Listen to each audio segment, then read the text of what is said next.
To use Google Analytics tracking code, start by creating a Google Analytics account and setting up a property for your website. This will give you a unique tracking ID that you will use to track your website's traffic and behavior. Next, you will need to install the tracking code on your website. This code is a small snippet of JavaScript that you will place in the header of every page on your website. The code will track every time a page is loaded and send the data back to Google Analytics.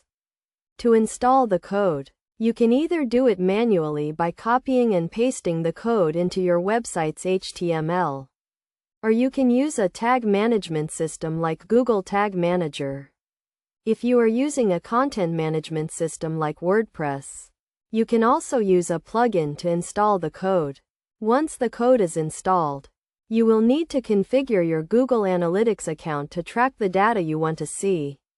This can include things like page views, bounce rate, and conversion rates. You can also set up goals and events to track specific actions on your website, like form submissions or button clicks. It is also important to verify your website in Google Analytics to ensure that the data is accurate and to prevent other people from accessing your data.